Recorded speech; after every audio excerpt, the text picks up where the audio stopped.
Indra penglihatan gue di situ dibuat buta. Orang menyeret kayak orang setengah badan gitu, menyeret diri dia sendiri jalan. Dari kegelapan itu gue merasa buta, gue mendengar suara-suara jeritan.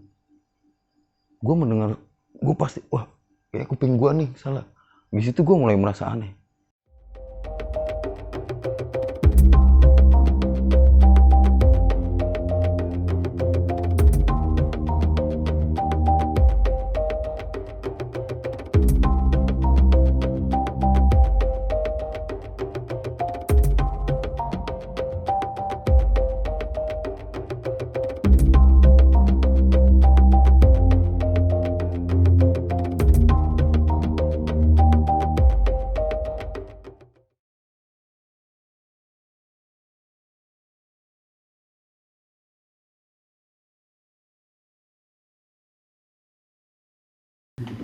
Oke, selamat malam teman-teman. Balik lagi sama kita di sini kan. Kita mau hari ini kita kedatangan tamu narasumber.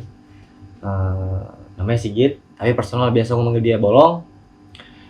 Katanya sih Mas Bolong ini atau Mas Sigit ini punya beberapa cerita yang katanya menarik, berbau mistis. Bukan begitu Mas Bolong ya? Iya, kebetulan seperti itu. Iya, jadi kita bisa langsung aja tanya langsung ke Mas Bolongnya. Gimana Mas Bolong? Sehat? Sehat. Oke. Kita langsung mulai aja ya Mas Bolong ya. Iya bisa. Apa sih yang mau kira-kira malam ini Mas Bolong ceritain itu? Pengalaman apa sih?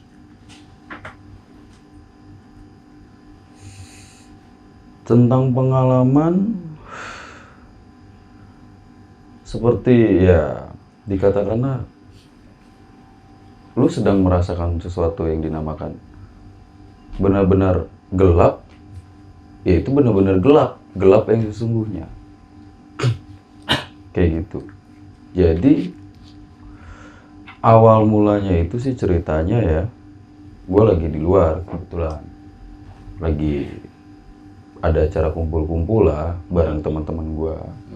Emang sedang ada pembahasan berbau-bau mistis juga kebetulan, dan entah kenapa keadaannya kurang pas nih, momennya kurang pas, malam itu emang kurang pas lah menurut gue. Emang ada beberapa kendala juga dari kawan-kawan gue, karena mereka besok punya kesibukan. Bubar lah, next time lagi kita lanjut, kita sambung lagi. Pulang, ya seperti biasa aja pulang, masuk kamar, cuci kaki bla bla bla, duduk. Gue nggak langsung istirahat. Emang gue ada keinginan untuk istirahat, tapi gue di situ nggak langsung istirahat. Entah kenapa di situ tiba-tiba gue merasakan suatu keanehan. Kok aneh nih, aneh-aneh kenapa lah gitu suasananya. Pas lu udah sampai rumah gitu. Iya, pas gue udah sampai rumah, Oh. gue udah merasakan suatu keanehan di situ. Ya seperti biasa, matiin lampu kan, udah mau siap-siap istirahat. Gue merasakan sesuatu yang kok makin aneh, makin beda, gitu loh. Ini apa sih gitu? Cuek aja gue, nggak ada berpikiran aneh-aneh di situ. Seakan-akan gelap nih, tapi gue masih bisa ngeliat gitu loh. Panca indera lu walaupun lu mematikan lampu dalam satu ruangan, mungkin nggak spontan itu langsung gelap. Berarti cuma ya istilahnya kabur gitu ya? Ya mungkin masih ada bayangan-bayangan ya, atau kayak semacam rabun atau ya keredupan cahaya. Tapi di situ panca indera gue masih normal menurut gue, karena masih bisa melihat kayak tumpukan lemari. Berarti kayak Lemari gue susun-susun, gue masih bisa melihat lemari gue. berarti ya kayak jatuhnya tuh kayak cuma sekedar matiin lampu tapi masih ada cahaya sedikit yang masuk gitu ya? Iya, sensor indera penglihatan gue masih terasa di situ. Tapi entah kenapa gue merasakan di situ kayak kok seakan-akan ada keredupan dalam suatu ruangan itu, dalam suatu kamar itu gue merasakan sesuatu keredupan. pelan tapi gue merasakan sesuatu keredupan itu pelan-pelan.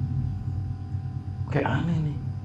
Nah, gue merasakan bener-bener, wah udah ini janggal nih. Ini anehnya beda. Tiba-tiba redup, kayak model lampu lah. Lampu-lampu yang tadinya terang tiba-tiba perlahan demi perlahan cahayanya mulai memudar. Indra penglihatan gue itu seakan-akan kayak di mata gue yang salah atau memang Kondisinya yang gitu. iya, kondisinya memang perlahan itu mulai redup di tempat gue itu. Wah, apa ya? Kayaknya rabun kali gue ya. Udah gue sempat berpikir seperti itu. Positif lah. Nggak ada ke arah-arah aneh-aneh.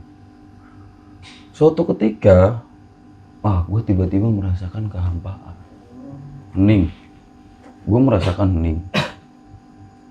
Wah, di situ makin terasa keredupan. Wah, yang tadinya cuma kayak mungkin gelap-gelap biasa.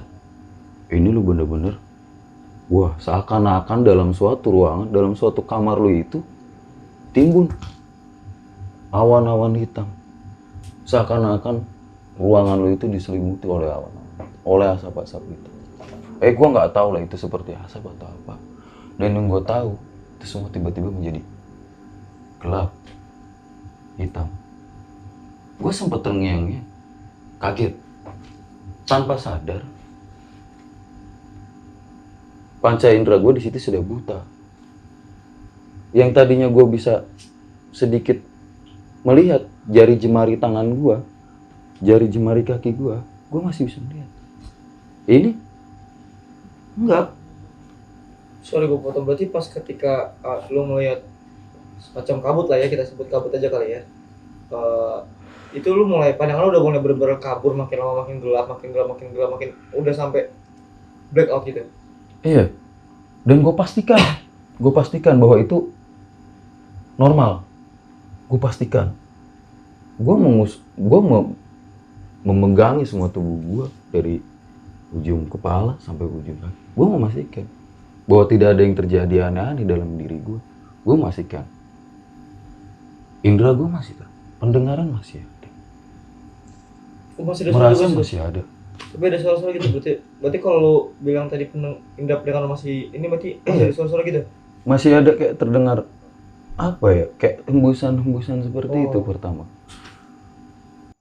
Dan suatu ketika gue mendengar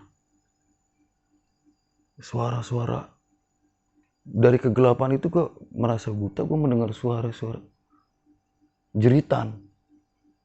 Gue mendengar, gue pasti, wah, kayak kuping gue nih salah. Di situ gue mulai merasa aneh. Wah, gue udah mulai merasa, wah, adrenalin gue naik. Panik mungkin ya. Gue mendengar jeritan, rintihan, bahkan kayak suara apa ya? Orang mengoyak, kayak daging terkoyak gitu. Seakan-akan itu ada di situ. Gue nggak ngedenger gitu. Gue nggak ngelihat. Makin jelas dan suara yang bener-bener suara yang nggak pernah lu dengar tiba-tiba terngiang dalam kupingmu. Jelas, keras, lantang sekali itu. Suara-suara, menurut gue belum pernah mendengar suara ini. Kayak semacam rintihan, kayak aungan-aungan aneh lah menurut gue. Gue nggak paham di situ ada kayak, gue merasakan bahwa ada seorang gitu loh, bahwa ada kayak, gue nggak tahu itu makhluk binatang atau apa. Dalam kegelapan itu, gue hanya bisa mendengar. Tapi lu merasakan kalau lu di ruangan itu nggak sendiri gitu? Iya, gue merasakan memang gue nggak sendiri. Gue merasakan dari panca indera pendengaran gue. Gue menyimpulkan gue nggak sendiri karena dari indera pendengaran gue itu masih normal. Tapi indera penglihatan gue blackout, nggak bisa lihat apa-apa. gelap. indera penglihatan gue gelap.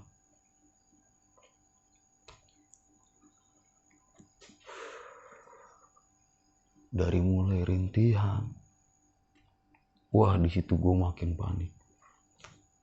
Gue mendengar sebuah tangisan, kayak orang teriak, orang itu teriak. Gue denger kayak orang teriak, tapi seakan-akan diri dia itu sedang disiksa. Wah, gue di situ udah mulai merasakan kayak merinding begitu. Gue udah mulai merasakan, wah pantat kayak gemeter seluruh badan. Gue merasakan seperti itu karena gue mendengar suara-suara orang yang disiksa. Wah, mereka menangis, mereka meronta-ronta. Sampai gue, bahkan yang gue kaget, sampai gue mendengar suara kayak, gue mendengar tapi kayak gue bisa menggambarkan gitu.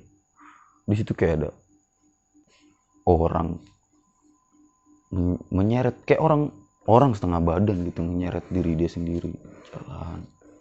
Gue makin mendengar suara-suara aneh di situ, mendengar suara langkah kaki, tapi entah dari mana itu datangnya, gue nggak tahu. Dan gue di situ kayak, gue nggak berani melangkah, gue nggak berani melangkah ke depan. Terus sejak awal lu di pos itu lu bener-bener berdiri satu tempat yang sama, nggak beranjak sedikit lu? Enggak. Gue di situ merasakan suatu ketakutan. Dibilang takut ya, gue takut. Indera penglihatan gue di situ dibuat buta. Ya entah itu mungkin gue terjebak dalam suatu dimensi atau apa, gue nggak paham. Dan suatu ketika gue mendengar suara langkah kaki anak kecil sedang tertawa. Kayak anak kecil jalan-jalan sambil ketawa-tawa. Rame gitu. Tertawa-tawa. Di situ udah mulai makin mencekam. Ada suatu suara terakhir itu, suara perempuan. Itu lu masih belum bisa ngeliat bentuk wujudnya sama sekali? Belum Bisa ada visualnya, baru cuma sekedar lu denger. Iya. Ada suara perempuan, ada langkah kaki, Iya. ada suara rintihan, suara gitu-gitu. Iya, gue mendengar suatu suara perempuan, kayak dia itu berteriak, memanggil nama gue. Minta tolong kah atau gimana? Wah, dia kayak menyebutkan beberapa kalimat dari nama gue itu menggema. Itu menggema. Wah, menggema. Gue nggak tahu dia menyebutkan nama gue itu berapa kali, tapi yang jelas yang gue dengar itu ada beberapa, 3 kali lah, entah 3 kali tapi itu kayak seakan-akan menggema dalam suatu ruangan hampa. Padahal wanita itu berteriak makin keras, seakan-akan gue merasakan kayak lu lagi merem, bener-bener merem gitu loh, kayak lu mau melek tapi susah, lu mau membuka mata itu kayak berat. Dia makin keras, pelan demi pelan, kayak apa ya, lu tiba-tiba kayak ditembakin suatu cahaya, kayak lu itu lagi disorotin senter. Pelan-pelan gue ngebuka, gue coba memberanikan kan, nih masih gue melek atau merem. Oh, berarti lu memastikan lagi nih. Ah. Ini gua ke dalam kondisi apa sih saat ini gitu? Ah, iya. Kondisi badan gua kayak gimana sih nih? Apakah gua lagi merem sebenarnya atau gua melek tapi kok gelap banget gitu kan? Iya, gue buka secara perlahan, tuh gue seakan-akan gue sedang disenterin. Gue udah mulai merasakan kayak di lapisan-lapisan mata gue ini, selaput mata gue ini ada warna. Pelan gue buka, gue udah mulai merasakan gitu loh, indera penglihatan gue di situ udah mulai kayak, wah kayaknya kembali nih indera penglihatan gue. Anehnya pas ketika gue buka itu lampu nyala men. Tiba-tiba. Dan posisi gue itu sedang tertidur. Seakan-akan lu terbangun dari tidur. Terbangun dari tidur. Sorry gue potong lagi ya gitu. Kondisi itu kayak sama nggak sih kalau bisa dibilang dengan ketindihan? Wah, mungkin gue bisa menyimpulkan seperti ini ya. Itu antara lu sadar dan tidak sadar. Lu antara masuk dan tidak masuk ke dalam alam bawah sadar. Secara tidak langsung seakan-akan diri lu itu terbelah menjadi dua. Sadar dan tidak sadar. Tapi kalau gue boleh tahu lebih spesifiknya, berarti pada saat dimana lu mengalami kejadian tersebut, lu nggak melihat sosok apa atau keganjilan dalam penglihatan lu, cuma kegelapan yang sangat mencekam tadi, suara-suara yang Iya, gue merasakan kejanggalan. Memang gue merasakan kejanggalan di situ. Dari indera penglihatan gue itu tidak melihat, tapi indera-indera yang lain itu lu bisa merasakan. itu semua masih normal. Hanya indera penglihatan gue saja. Kalau menurut gue ya, dan yang dari gue tangkap dari cerita lu itu seolah-olah mungkin kayak lu berada di suatu tempat yang kata orang biasa itu dengan neraka segala macam. Itu bisa nggak sih dikatakan kayak gitu? Iya, gue nggak bisa menjabarkan itu yang disebut neraka atau gimana, karena gue belum pernah datang. Dan gue nggak tahu kalau ya entah itu neraka seperti apa, seperti ini, seperti gue nggak tahu. Dan yang gue tahu tempat di mana kejadian itu benar-benar di dasar. Gue merasakan itu, gue berada di dasar, benar-benar dasar, dari segala dasar paling dalam. Wah itu mungkin gak ada ujungnya pak, terus. Jadi si kacanya teman-teman bisa mengambil cerita, menyimpulkan cerita sendiri. Tapi menurut gue secara pribadi dari apa yang gue dengar dari cerita Mas Sigit, ketika kesadaran Mas Sigit terpisah menjadi dua, salah satunya tuh pergi ke suatu tempat yang menurut Mas Sigit tuh sangat dasar banget, yang bisa gue artikan di sini. Dasar yang dimaksud Mas Sigit adalah suatu tempat yang sangat gelap, pekat gitu kan. Jadi lu benar-benar di situ dimana dikondisikannya lu nggak bisa ngeliat apa-apa, sampai istilahnya lu mau melihat tangan aja nggak bisa gitu. Ditambah dengan situasi yang mencekam, dengan adanya suara-suara rintihan, jeritan, suara cewek tadi Mas Sigit ya, suara cewek, terus ada tapak-tapak kecil gitu ya kan. Tapi puji Tuhan ya Mas ya, alhamdulillah lu bisa balik ke sini kan. Gitu. Jadi ketika Mas Sigit tersadar itu seperti bangun tidur aja Mas, jadi normal-normal aja ya. Gitu. Ya segitu aja dari kita sih teman-teman ya kan. Mungkin nextnya Mas Sigit bisa nih ada nih pengalaman baru lagi atau pengalaman yang mau diceritain lagi nih, bisa di-sharing ke teman-teman di situ. Itu sih teman dari gua Mas Sigit, terima kasih.